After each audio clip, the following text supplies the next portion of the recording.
Students of class 7th, welcome back in my video number 19. Today I will continue my chapter number 3, that is fibers from animal. Open your page number 27 and come to this paragraph.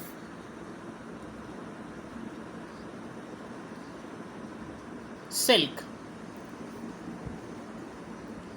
We have already studied about the wool. Now we will study about the silk. Silk fiber is also an animal fiber. Silk is one of the highly prized fibers because of its shining luster. Silk जो है it's also an animal fiber and silk is one of the highly prized fiber. ये बहुत महंगा समझ लें या expensive होता है. और क्यों होता है? Because of its shiny lustre, यानी वो बहुत शाइनी और चमकदार और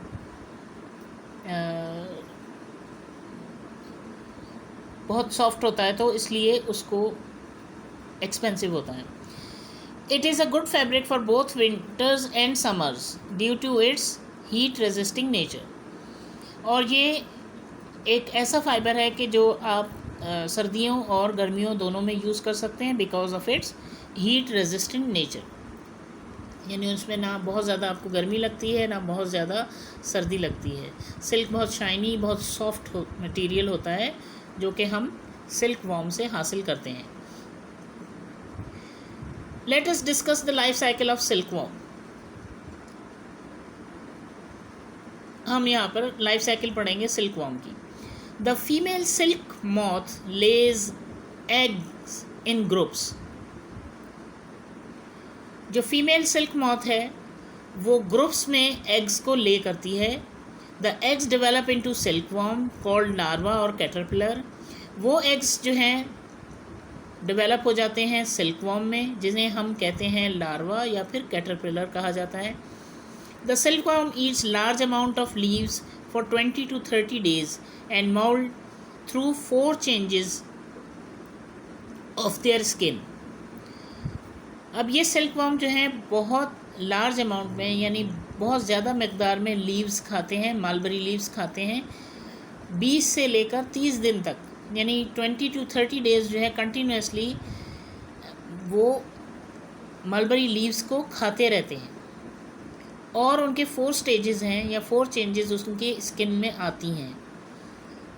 ठीक है. Before moving to the next stage is spin a solid cocoon. अब लार्वा से नेक्स्ट स्टेज में जाने के लिए वो जो है वो एक कोकोन जो है या एक हार्ड कवरिंग जो है अपने ऊपर डेवलप कर लेते हैं या स्पिन उसके ऊपर बन जाती है. Solid cocoon around its body and changes to the next stage, that is pupa. अब वो कोकोन बनने के बाद वो नेक्स्ट स्टेज में चला जाता है जिसे हम प्यूपा कहते हैं, इनसाइड द कोकोन, और वो कोकोन के अंदर होता है. We can see it in the figure 3.3. See this figure. It's an adult moth. ये मलबरी लीव्स पे एग्स दे देती है ग्रुप्स में. उसके बाद ये चेंजेस हो जाते हैं कैटरपिलर में. अब ये नेक्स्ट स्टेज में जाने से पहले ये अपनी बॉडी के गिर्द कैटरपिलर जो है ये एक सॉलिड कोकोन जो है अपनी बॉडी के ऊपर एक हार्ड कवरिंग होती है जो कि बना लेता है. Look at this. This is the hard covering. The caterpillar changes into the pupa inside the cocoon. और ये जो है ये कैटरपिलर चेंज हो गया प्यूपा में और ये इसकी हार्ड कवरिंग कोकोन कहलाती है. ठीक है. और अगर इसको हम मज़ीद डेवलप करेंगे देखेंगे तो ये फिर एक नया एडल्ट मॉथ बन जाएगा. This is the complete life cycle. अब हम इसे कंटिन्यू करते हैं. प्यूपा में चेंज हो गया, इनसाइड द कोकोन बन गया। The cocoon takes about 3 days to be fully complete. अब कोकोन जो है वो 3 दिन लेता है कंप्लीट होने में। The cocoon is made up of fibre which changes to silk on exposure to air. ये कोकोन जो है वो फाइबर का बना हुआ होता है, लेकिन जैसे ही इसका कांटेक्ट जो है वो एयर से होता है वो सिल्क में चेंज हो जाता है। ये फाइबर सिल्क का होता है, वो उसमें बिल्कुल वो सिल्क में चेंज हो जाता है। The pupa emerges from the cocoon as a silk moth. और वो प्यूपा जो है जो कि इस कोकोन के अंदर मौजूद होता है वो एमर्ज हो जाता है सिल्क मॉथ में, एक सिल्क मॉथ आपका बन जाता है। ठीक है ना। तो this is the life cycle. In cultivated silk the larva is killed inside the cocoon. अब अगर हम जहाँ कल्टीवेशन सिल्क की कर रहे हैं या हम सिल्क बना रहे हैं तो हमें लार्वा जो है वो उसके अंदर कोकोन के अंदर जो है वो ख़त्म हो जाता है या मर जाता है, उसे मार दिया जाता है। In order to extract the silk from cocoon, क्योंकि हमें उस कोकोन से सिल्क हासिल करना होता है, इसलिए हम उस जो लार्वा है उसको कोकोन के अंदर ही ख़त्म कर देते हैं। The male and female moths again mate and the female moths lay eggs. इससे तो हमें सिल्क मिल गया। अब उसके बाद जो मेल और फीमेल मॉथ्स हैं वो आपस में मेट करते हैं, एक साथ मिलते हैं, और फीमेल जो है वो एग्स ले करती है। The moths dies immediately after laying eggs. जैसे ही वो फीमेल मॉथ्स जो है वो एग्स ले करते हैं वैसे ही वो मर जाते हैं या ख़त्म हो जाते हैं। In nature the life cycle occurs once a year. अब नेचुरली अगर हमें देखा जाए तो सिल्क वर्म जो है वो सिर्फ साल में एक दफ़ा हमें सिल्क प्रोवाइड करता है, but under experimental setup it can occur up to 3 times in a year. लेकिन जो चीज़ें हम आर्टिफिशियली बना के सिल्क वर्म को डेवलप करते हैं उनसे हम साल में 3 दफ़ा जो है वो सिल्क हासिल कर सकते हैं। अब आप पढ़ेंगे कि प्रोडक्शन ऑफ सिल्क किस तरह होती है। The raising of silk worm in order to obtain silk is called sericulture. यानी सिल्क वर्म की प्रोडक्शन को बढ़ाना, ज़्यादा से ज़्यादा उन्हें बनाना ताकि हम उससे सिल्क को हासिल कर सकें, ये चीज़ क्या कहलाती है? This is called sericulture. Production of silk is a slow and gradual process.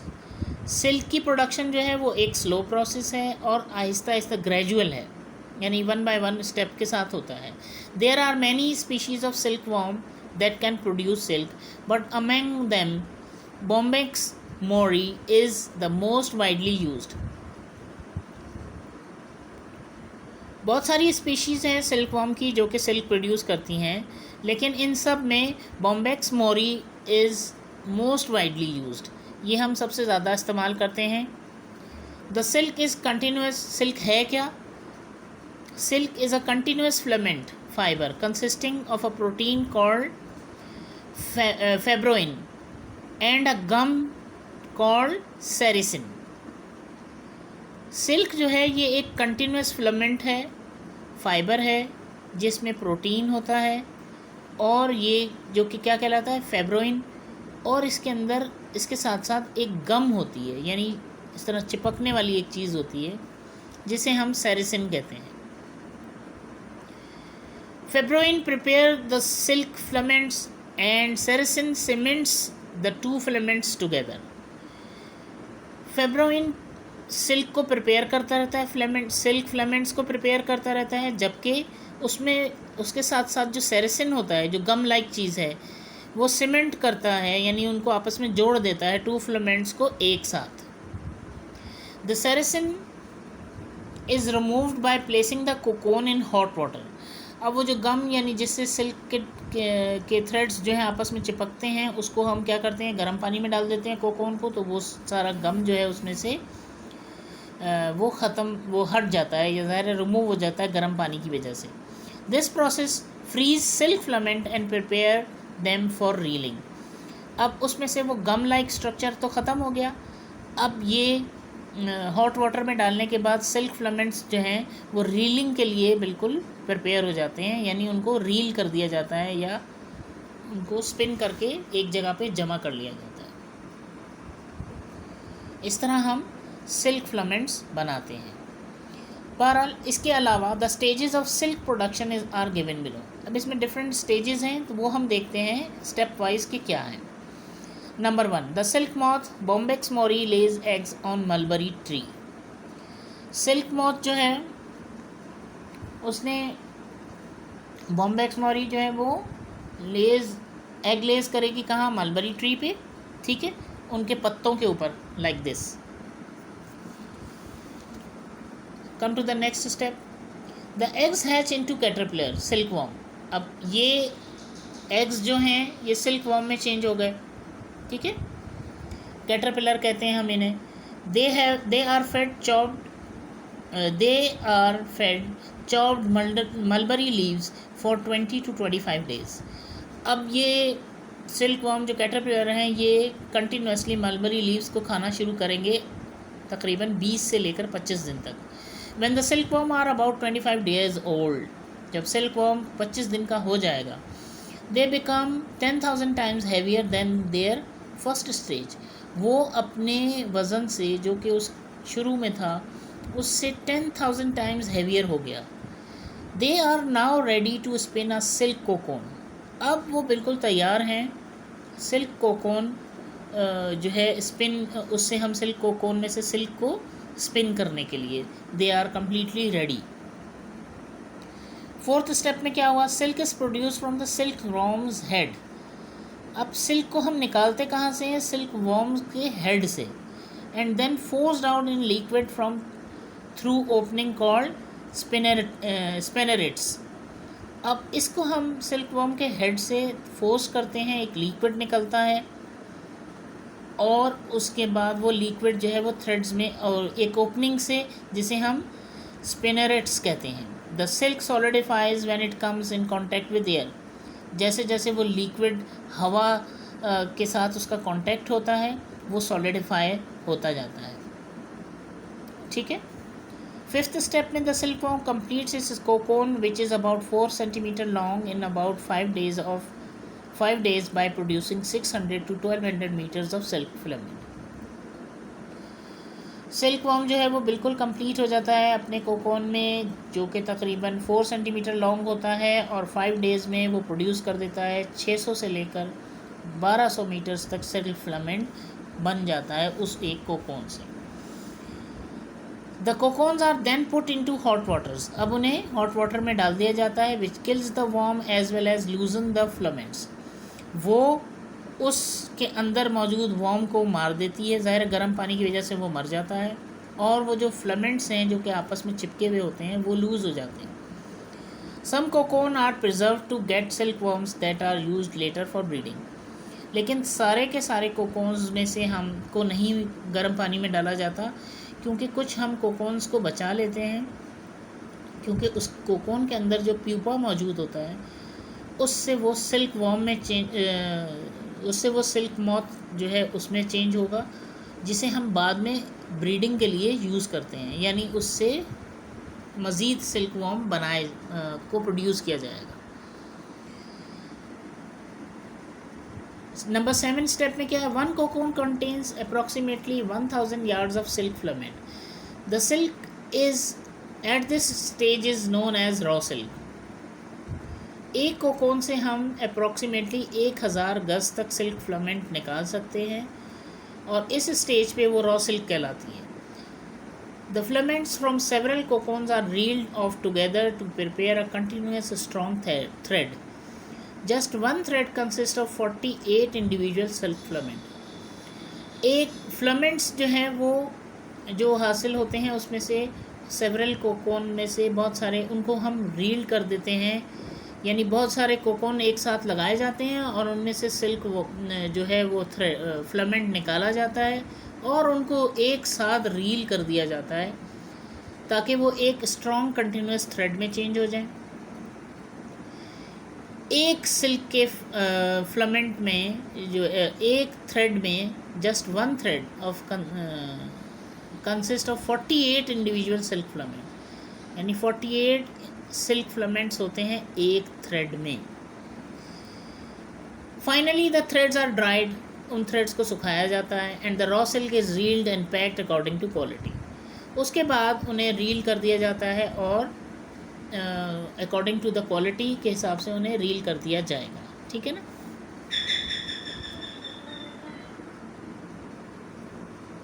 Okay, I will continue my next topic in my next video. Allah Hafiz.